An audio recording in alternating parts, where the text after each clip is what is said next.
வணக்கம். நான் கௌரி ஹேக்கிறேன். எல்லாரும் அப்படி நல்ல சுகமாக இருக்கிறீங்களா?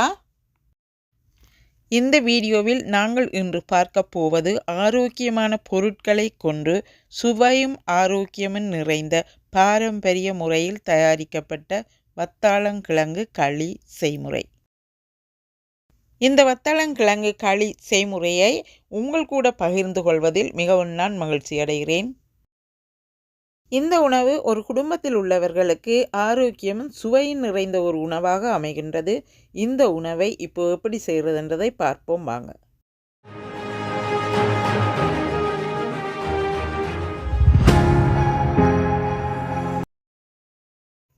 இந்த ரெசிபி செய்கிறதுக்கு 2 வத்தாளங்கிழங்கு எடுத்திருக்கிறேன் இந்த சைஸிலே. இப்போ இந்த வத்தாளங்கிழங்குகள் 2ஐயும் தோல் சீவி எடுக்க போகிறேன். தோல் சீவுவதற்கு முதல்லே ஒரு தடவை கிழங்கை வடிவாக கழுவி எடுத்துக்கொள்ளுங்கள். தோலை சீவி எடுத்ததன் பிறகு இன்னும் ஒரு தடவை கிழங்கை நன்றாக கழுவிக்கொள்ளுங்கள். இப்பொழுது வெட்டி எடுத்த கிழங்கு துண்டுகளை ஒரு பாத்திரத்தில் சேர்த்து கொள்ளுகிறேன். இப்பொழுது 1 கப் தண்ணீர், கிழங்குக்கு மேலே நிற்கக்கூடிய அளவுக்கு தண்ணீர் சேர்க்க வேண்டும். தேக்கரண்டி உப்பும் சேர்த்து கொள்ளவும். இப்பொழுது பாத்திரத்தை ஒரு மூடியால் மூடி மீடியம் ஹீட்டில் 15 இருந்து 20 நிமிடங்கள் நன்றாக கிழங்கை அவிந்து வர விடவும். இப்போ ஒரு டிஷ் எடுத்து அந்த டிஷ்ஷுக்குள்ளே உளுத்தம் மாவும் அரிசி மாவும் சமனாக கலந்து வைத்திருக்கிறேன். அதிலே 2 கப் சேர்த்து கொள்கிறேன். 1 கப், 2வது கப். 1 கப் தண்ணீரில் மென்மையாக வரும் மட்டும் மாவை நன்றாக கலந்து எடுக்கவும்.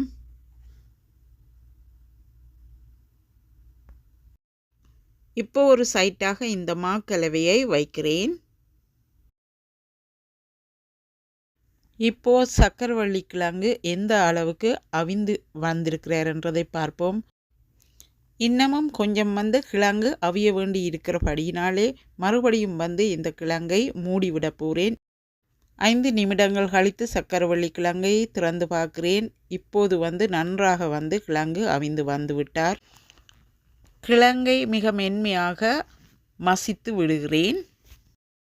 இப்பொழுது கரைத்து வைத்திருக்கும் மாவு கலவையை இந்த கிழங்கு மசியலுடன் சேர்த்து நன்றாக கிளறிவிடவும். இப்பொழுது அந்த கப்புக்குள் 1 கப் தண்ணீர் சேர்த்து கொள்கிறேன். அத்துடன் 1 கப் ஹாட் வாட்டர் சேர்த்து கொள்கிறேன்.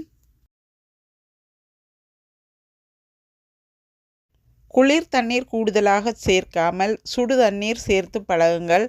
அடுப்பில் அவிந்து கொண்டு இருக்கும் எந்த வகையான உணவு வகையாக இருந்தாலும் கிழங்கு அடிப்பிடிக்காமல் இருப்பதற்கு கிளறி விட்டு கொண்டு இருக்க வேண்டும். மாவும் கிழங்கும் நன்றாக முழுமையாக அவிந்து வரும் வரை குறைந்த வெப்பத்தில் தொடர்ந்து சமைக்கவும். 5 நிமிடங்கள் சமைத்த பிறகு 5 துண்டுகள் ஏலக்காய் துண்டுகளையும் 1 கப் தேங்காய்ப்பால் முதல் பால் சேர்த்து கொள்ளுகிறேன். இப்பொழுது சீனி சேர்த்து கொள்ளுகிறேன். ப்ரௌன் சுகர் அல்லது ஒயிட் சுகர் உங்களுக்கு விருப்பமான அளவுக்கு சேர்த்து கொள்ளுங்கள். நான் 4 டேபிள் ஸ்பூன் சேர்த்திருக்கிறேன்.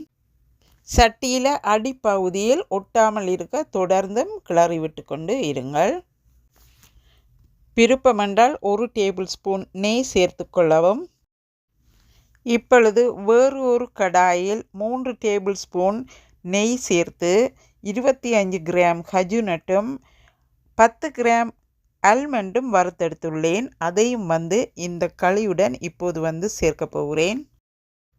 சுவையும் ஆரோக்கியமும் நிறைந்த வத்தாளங்கிழங்கு களி செய்முறையை உங்களுக்கு வழங்கியுள்ளேன் என்று நம்புகிறேன். மாலையில் தேநீருடன் பரிமாற மிகவும் சிறந்த ஒரு உணவாக உள்ளது. எனது செய்முறை உங்களுக்கு பிடித்திருந்தால் லைக் பண்ணி மற்றவர்களும் பார்க்க ஷேர் பண்ணி விடுங்கள்.